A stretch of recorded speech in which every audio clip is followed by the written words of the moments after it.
Agradecerte lo bueno que eres con cada uno de nosotros, Señor.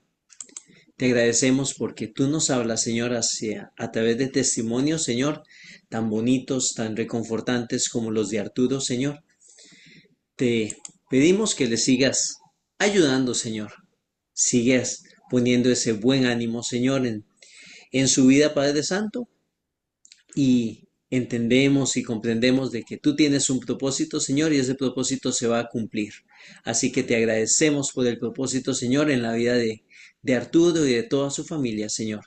Gracias porque Él es una gran bendición para muchas personas, Señor, y nosotros que hemos tenido el gusto, Señor, de conocerle y el privilegio de conocerle, Señor, también es una bendición para nosotros y te pedimos que a nosotros nos ayudes a seguir siendo de bendición para Él también, Padre Santo, y para su familia. Te agradezco, Señor, por Lidia, por su familia, Señor. Te doy gracias, Señor, por don Augusto Chávez, Padre Santo, por el trabajo, Señor, que tú haces en la vida, Señor, de no solo Augusto, sino de su familia. Te agradecemos por todo. Gracias por Gis, gracias, Señor, por Eric.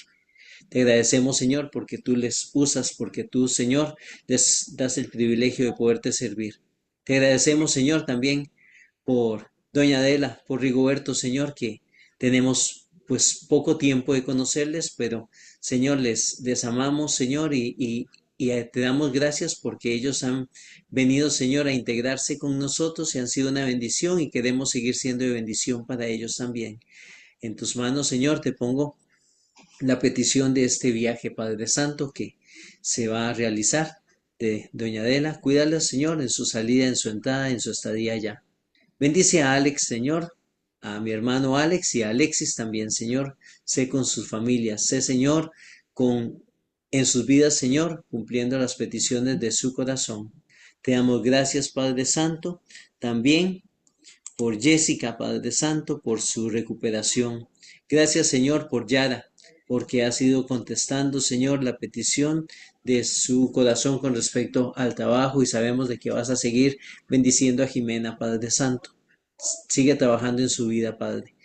Te damos gracias por Olguita, Señor, y te ponemos a esta familia, Señor, picado en tus manos, para que seas tú quien trabaje en ellos, Padre Santo. Te damos gracias por Don Edgar Daniels, por Mariana, Señor, por Marcos, por Roxana, Señor, por Saray, por Santiago, por Eliet, Señor, y por Cecilia, Padre Santo. Tú sabes las diferentes situaciones. Te damos gracias por Chemita, por Taís, Señor, y por todos los que nos podemos reunir, Señor, acá. Te agradecemos, Padre Santo, porque vemos tu mano trabajando en nuestras vidas. Te damos gracias porque sabemos de que tú nos vas a hablar a través de tu palabra, Señor, y por eso, Señor, te pedimos que nos des oídos atentos, corazones abiertos y mentes, Señor, que realmente quieran, Padre Santo, aprender más y corazones que de verdad quieran obedecerte a ti. Te agradecemos por mamá, Señor, te doy gracias por mi vida y te ponemos en tus manos todas las peticiones y te agradecemos porque sabemos de que tú las vas a contestar en su debido tiempo. Ayúdanos a poder entender tu voluntad. En el nombre de Cristo Jesús te damos gracias por todo. Amén y amén. Hermano Eric, el tiempo es tuyo. Bueno, muchas gracias, Naamán. Gracias a todos ustedes por su fidelidad con el Señor. Y gracias también a las personas que nos eh, siguen por Facebook Live y, y- y a veces en vivo, a veces en diferido, pero siempre están dejándonos ahí sus impresiones y sus comentarios por el culto. Pues muchas gracias. Espero que estos estudios sean de bendición para cada uno de ustedes, así como lo son para nosotros. Bien, seguimos estudiando las parábolas de Jesús, ¿verdad? ¿Alguien sabe cuántas parábolas son? Se los voy a decir, un montón. Y no sé exactamente cuáles son, ¿verdad? No sé exactamente cuántas son. Cuando las termine, entonces cuento los estudios y me voy a dar cuenta de cuántas son. Hay unas que solo están en Mateo, otras solo están en Lucas, y otras están en distintos evangelios, ¿verdad? Repetidas simplemente con un detalle más, un detalle menos, según el enfoque del evangelista. Este, a la hora de escribir el libro. Lo cierto del caso es que hay parábolas, muchas de ellas relacionadas con el reino de Dios, y otras que nos enseñan otra clase de principios, como la que vamos a ver hoy. Hoy vamos a hablar de un hombre que tenía mucho dinero. Hoy vamos a hablar de un hombre que tuvo un muy buen año en su negocio. Hoy vamos a hablar de un hombre que tomó decisiones sin consultar a Dios. Hoy vamos a hablar de un hombre rico y necio. Esta parábola se conoce también como la parábola del rico insensato.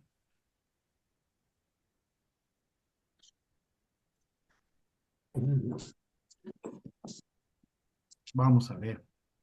¿Están viendo la imagen del hombre rico? Ok, muy bien. Ah, bueno, yo puedo ver aquí donde Gisela qué es lo que está viendo. Solo para asegurarme de que se está transmitiendo correctamente. Bien, dice Lucas 12, 13 al 21. Le dijo uno de la multitud. Recuerden que Jesús viene dando una serie de enseñanzas a sus discípulos, pero que se acercaba siempre mucha gente a escucharle. Pero si usted lee al principio de cada prédica, de cada enseñanza, ahí dice a quién se está dirigiendo él.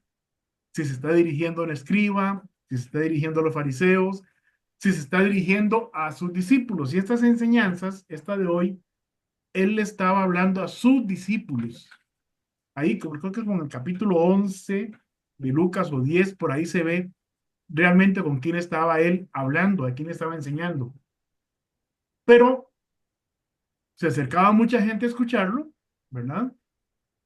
¿Y por qué pasaba esto? Recordemos que Israel venía de un periodo que llamamos intertestamentario, que algunos teólogos llaman los 400 años de silencio. Otros no están de acuerdo con esa denominación y entonces le ponen el periodo intertestamentario. Lo cierto es que durante esos 400 años no hubo profetas vivos hasta que llegó Juan el Bautista. Y coincidiendo con el ministerio de Juan el Bautista, unos meses después, comienza el ministerio de Cristo. Recordemos que Juan, cuando lo ve, dice, he aquí el Cordero de Dios que quita el pecado del mundo, ¿verdad? Entonces, por eso era una novedad para los israelitas tener hombres como Juan el Bautista o en este caso Jesús predicando. Y le dijo uno de la multitud, estoy en Lucas 12, 13 al 21, maestro, di a mi hermano que parta conmigo la herencia. Mas él le dijo, hombre, ¿quién me ha puesto sobre vosotros como juez o partidor? Y les dijo, ya no se está refiriendo a el hombre, sino a los que le escuchaban, guardaos de toda avaricia, porque la vida del hombre no consiste en la abundancia de los bienes que posee. También le refirió una parábola diciendo, la heredad de un hombre rico había producido mucho. Y él pensaba dentro de sí, diciendo, ¿qué haré? Porque no tengo dónde guardar mis frutos. Y dijo, esto haré, derribaré mis graneros y los edificaré mayores, y allí guardaré todos mis frutos y mis bienes. Y diré a mi alma, alma, muchos bienes tienes guardados para muchos años. Repósate, come, bebe, regocíjate. Pero Dios le dijo, necio, esta noche vienen a pedirte tu alma y lo que has provisto, ¿de quién será? Así es que, así es el que hace para sí tesoro y no es rico para con Dios. Padre Celestial, te damos gracias por tu palabra. Te pedimos que esta noche, Señor, como ya lo hemos pedido antes, abra nuestras mentes, nuestros corazones y nos ayudes a entender lo que tú quieres de cada uno de nosotros, Padre. Que podamos entender tu voluntad y aceptarla. y que podamos ser agradecidos contigo. En Cristo Jesús oramos. Amén. Bien, un hombre rico y necio. Lucas 12, 13 al 15 le dijo uno de la multitud: Maestro, di a mi hermano que parta conmigo la herencia. Mas él dijo: Hombre, ¿quién me ha puesto sobre vosotros como juez o partidor? Y les dijo: Mirad, guardaos de toda avaricia, porque la vida del hombre no consiste en la abundancia de los bienes que posee. Jesús está enseñando a sus discípulos y, como era costumbre, una multitud se reunía para escuchar lo que él enseñaba. Y ocurre esta conversación que estamos leyendo en Lucas 12, 13 al 15. No tenemos un contexto para saber por qué uno de esos dos hermanos tenía herencia y el otro no. O no sé si es que quería más y quería coger también parte de lo de su hermano. No lo sabemos. Pero Jesús no entró en esa discusión, sino que dijo: Hombre, ¿quién te ha puesto sobre vosotros como juez y partidor? Y aunque Jesús, por su naturaleza divina, todo lo sabe y todo lo sabía, en ese momento no se dio por enterado, o al menos el relato no nos dice que se diera por enterado, del trasfondo de esos dos hermanos. Y eso nos deja una enseñanza, ¿saben? Decía nuestras abuelitas: no se meta donde no lo llaman, ¿verdad? A veces nos da por meternos en la vida de las personas más allá de lo que las personas se sienten cómodas. A veces invadimos y los que pastoreamos o los que predicamos o los que damos consejería, a veces cometemos ese error, ¿verdad? Pero vea que Jesús simplemente le dice al hombre: Oye, a mí nadie me ha nombrado juez o partidor de herencias. Simplemente le dice entonces a los oyentes una advertencia: mirad y guardaos de toda avaricia, posiblemente, y estoy diciendo posiblemente porque la Biblia no lo dice. Jesús, y estoy seguro de que así era, él sí conocía el trasfondo de esos hermanos, como Dios que es, pero le dice a todos: mirad y guardaos de toda avaricia. No sé si fue que percibió algo en el que le preguntó o le dijo: Oye, dile a mi hermano que parta su herencia conmigo, ¿verdad? De repente Jesús sabía que tenía suficiente y que no ocupaba lo del hermano. Y entonces les dice a la multitud: mirad y guardaos de toda avaricia, porque la vida del hombre no consiste en la abundancia de los bienes que posee. La palabra traducida como avaricia, pleonexía, también significa fraude, también significa extorsión. Y por eso creo yo, y lo digo así, creo yo, Eric Rovira, que posiblemente el Señor sabía que el que quería que su hermano partiera en herencia ya tenía suficiente, pero simplemente quería más. ¿Por qué? Bueno, esa palabra, pleonexía, que también significa, además de avaricia, fraude y extorsión, se deriva de otra que es pleonectes. No crean que sea mucho griego, lo estoy leyendo acá. ¿Está bien? Que significa desear más con ansia de ganancia. Es decir, la palabra que traducimos como avaricia se deriva de otra que significa desear más con ansia de ganancia. Avaricioso, defraudador, avaro. Entonces, la respuesta de Jesús fue realmente fuerte, fue directa. Ahora, ¿saben que la Biblia tiene muchas, pero muchas advertencias sobre la avaricia? Vamos a leer solo unos cuantos pasajes. Vamos a Efesios 5, 3 al 7. Dice: pero fornicación y toda inmundicia o avaricia, y vean la categoría en la que pone a la avaricia al mismo nivel de la fornicación, de la inmundicia, y es que para Dios no hay pecado chiquito ni pecado grande. Para Dios no hay mentiras blancas. Pecado es pecado. Pero fornicación y toda inmundicia o avaricia, ni aun se nombre entre vosotros como conviene a santos, ni palabras deshonestas, ni necedades, ni truanerías que no convienen, sino antes bien acciones de gracias. Oigan, esta carta se le escribió Pablo a la iglesia en Éfeso, una de las iglesias más sanitas del Nuevo Testamento. Y oigan cómo le está hablando.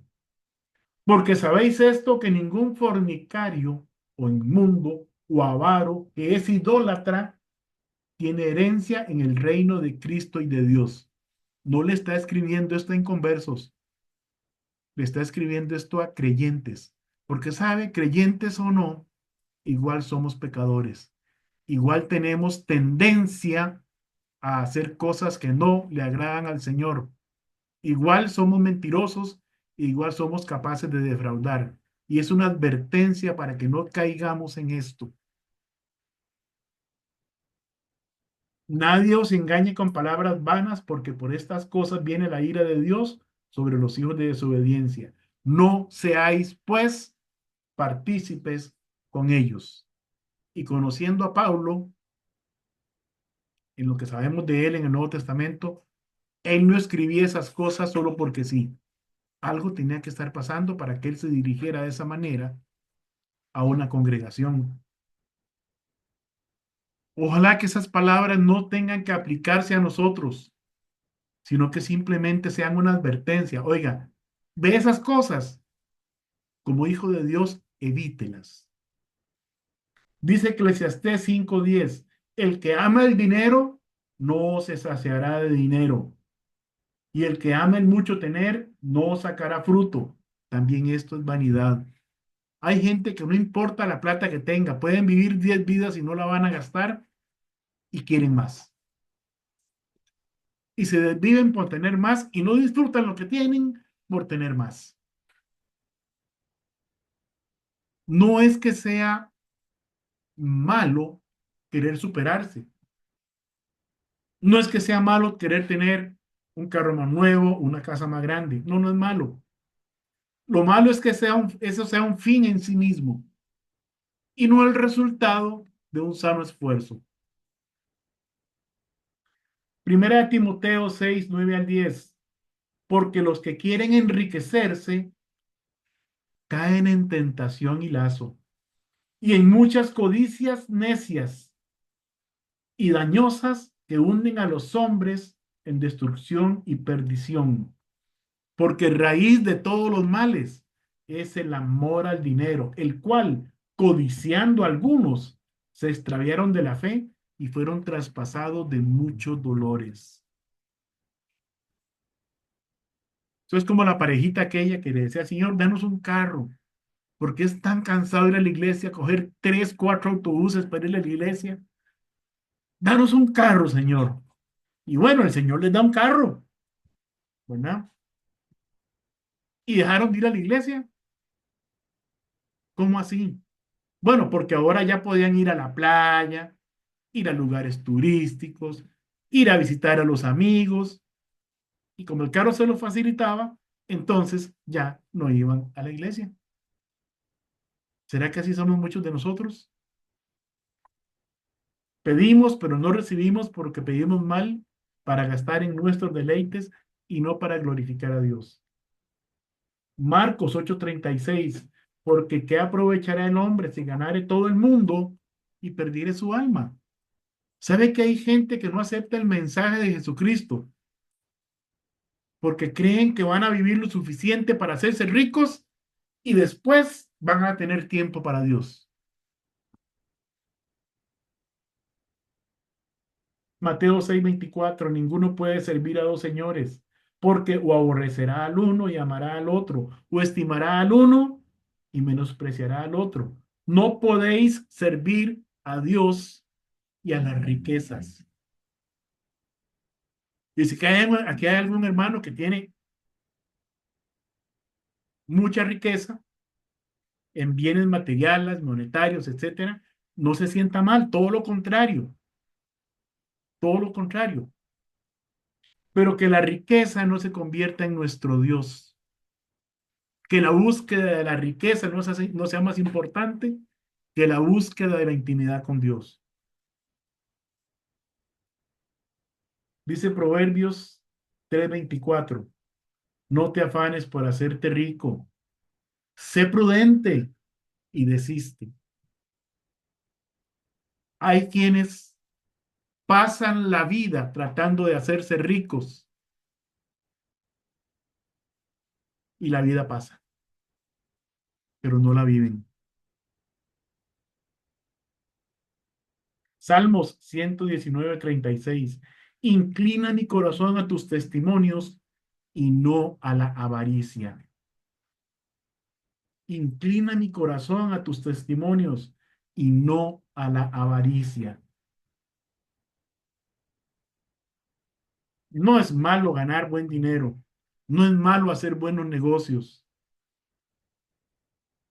Pero que no nos olvidemos de que Dios está en primer lugar y Él es quien nos da prosperidad o nos la quita. Y eso puede ocurrir en un momento, sin previo aviso. Así que aprovechando la coyuntura que le proporcionó este incidente con esos dos hermanos, Él refiere a sus discípulos la parábola del rico necio, también conocida como la parábola del rico insensato. Y dice, perdón, hermanos. Dice Lucas 12:16 al 21. También le refirió una parábola diciendo, la heredad de un hombre rico había producido mucho. Y hasta ahí no pasa nada. Pero vean lo que sigue. Y él pensaba dentro de sí diciendo, ¿qué haré? Porque no tengo dónde guardar mis frutos. Es decir, tengo tanta cosa ya que lo que tengo no me cabe. Voy a derribar mis graneros y hacer otros más grandes. Y allí guardaré todos mis frutos y mis bienes. Y diré a mi alma, alma, muchos bienes tienes guardados, ojo esto, para muchos años. Repósate, come, bebe, regocíjate. Pero Dios le dijo, necio, esta noche vienen a pedirte tu alma y lo que has provisto, ¿de quién será? Así es el que hace para sí tesoro y no es rico para con Dios. Entonces, este hombre, después de una gran cosecha, tomó algunas decisiones. Vimos que la cosecha en verso 17 había sido muy buena y dijo, tengo tanto que no hay suficiente espacio para almacenarlo. Entonces decidió derribar sus graneros, sus almacenes, y construir otros más grandes para tener donde almacenar todo lo que tenía. Luego decidió que después de eso se dedicaría a buscar el placer y a disfrutar de su enorme riqueza. Es muy interesante que en todo el pasaje, este hombre en ningún momento agradeció a Dios ni le dio gloria a Dios por el bienestar y la prosperidad que había recibido. Se sintió autosuficiente. ¿Y será que algunos de nosotros, por lo menos yo, sin ser tan rico, porque no puedo decir que soy pobre, tengo un techo sobre mi cabeza, una cama en la cual descansar, un vehículo donde transportarme, ¿qué más? Una esposa preciosa, alimento en la mesa? No, soy rico y tengo trabajo, soy rico y tengo salud, soy rico. Pero ¿será que esa riqueza hace que en ocasiones me olvide de quién me la está dando? Hace que yo me olvide de quién es el que provee realmente los bienes míos y de mi familia. Este hombre en ningún momento agradeció a Dios por la prosperidad que recibía. No obstante, Dios, que es soberano, también había tomado algunas decisiones al respecto. Y quiero destacar la soberanía de Dios, porque Él es el que dice cuándo será mi último respiro. No son los médicos, es Dios. Y entonces en el verso 20 Dios le dijo, necio, esta noche vienen a pedirte tu alma y lo que has provisto, ¿de quién será? Como quien dice, ¿para qué tanta bulla si no la vas a escuchar? ¿Para qué tanto baile? ¿Para qué tanta fiesta si no vas a poder estar ahí? ¿Saben que es la primera vez en la Biblia que Dios personalmente se refiere a un hombre llamándole necio? ¿Por qué era necio este hombre? Veamos. Primero, porque pensó que podía satisfacer su alma eterna con bienes materiales. En el verso 19 dijo, y diré a mi alma, alma, muchos bienes tienes guardados para muchos años. Pósate, come, bebe, regocíjate. Nunca dijo agradece a Dios y dale gloria. Solo pensó en su placer.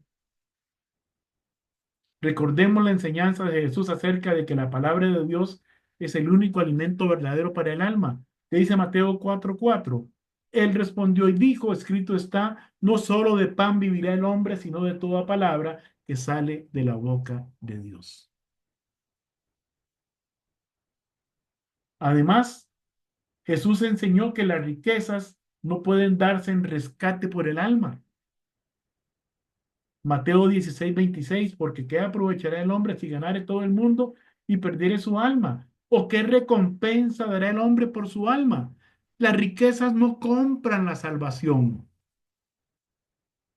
Jesucristo tuvo que dejar su gloria, tomar forma de esclavo, de hombre, despojarse a sí mismo de su divinidad, de su gloria. Es decir, no utilizó su poder divino para vivir y ejercer su ministerio en la tierra. Las tentaciones, los sufrimientos, el castigo, cuando lo estaban crucificando, lo sufrió como hombre.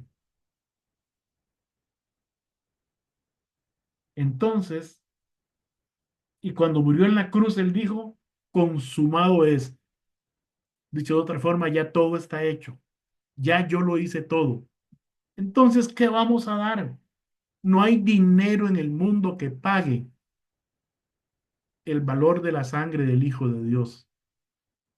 No hay dinero en el mundo que quite un pecado, pero sí la sangre de nuestro Señor Jesucristo, que nos limpia de todo pecado.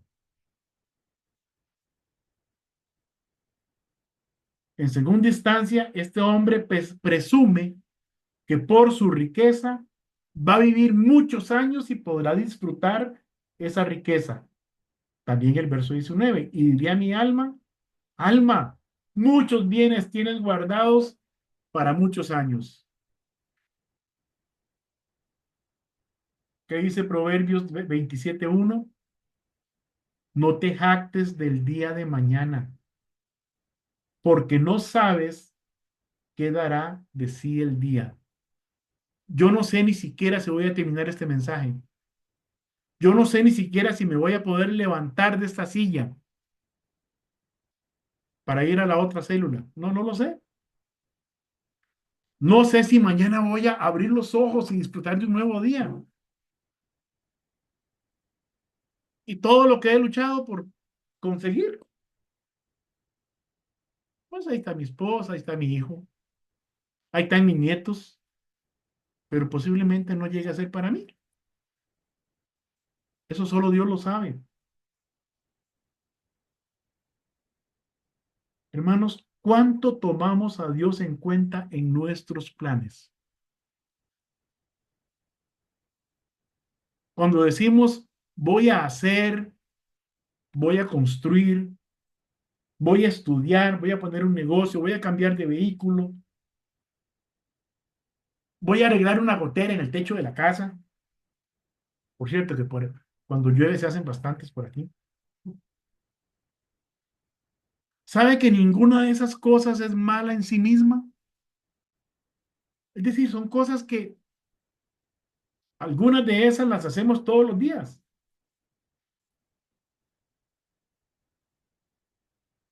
Atiendo negocios casi todos los días. O estudio casi todos los días. Aunque sea para cruzar la calle, ir al supermercado, viajo 75 metros por lo menos todos los días. Nada de eso es malo en sí mismo. Pero cuando lo hacemos sin consultar a Dios, cuando estamos actuando como necios sin tomar en cuenta a Dios, entonces tenemos un problema. Y tenemos un problema con Dios. Lo malo de eso es que los problemas con Dios no afectan a Dios. Dios sigue siendo Dios. Pero cuando nos metemos en problemas con Dios, esos problemas nos afectan a nosotros. Porque somos simples criaturas.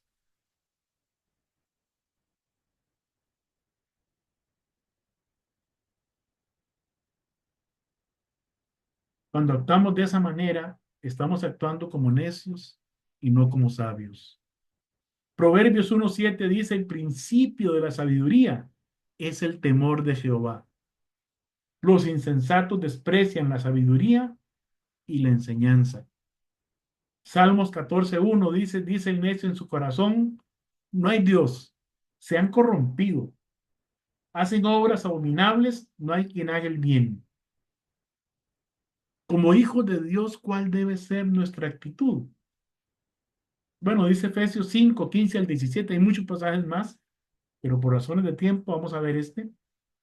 Efesios 5:15 al 17, mirad pues con diligencia cómo andéis, no como necios, sino como sabios, aprovechando bien el tiempo, porque los días son malos. Por tanto, no seáis insensatos, sino entendidos de cuál sea la voluntad del Señor. Pero si no acudimos a la Biblia para conocer a Jesús, para conocer al Padre, ¿cómo vamos a saber cuál es su voluntad? ¿Cómo vamos a discernir la voluntad de Dios en esto o en aquello si no nos tomamos el tiempo para estar a solas con Él, para aprender de Él?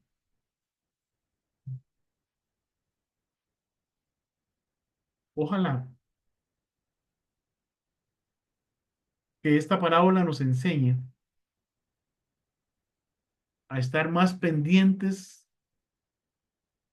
de consultarle a Dios lo que queremos hacer y de esperar con paz en nuestro corazón por su respuesta. ¿Y Dios nos va a responder? Sí, Dios nos va a responder. Si hay paz y tranquilidad cuando con sinceridad le pedimos algo a Él, Señor, es que quiero montar un negocito, quiero poner una venta de estampillas. Bueno, si es la voluntad de Dios, Él le va a dar paz en su corazón y usted va a ver cómo se abren las puertas, no va a tener que forzarlas. Pero si hay inquietud, si hay temor, mmm, escuche su corazón, porque si su corazón no le reprende, mayor es Dios.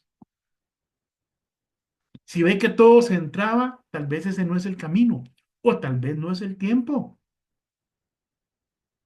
porque Dios tiene también su tiempo para cada cosa.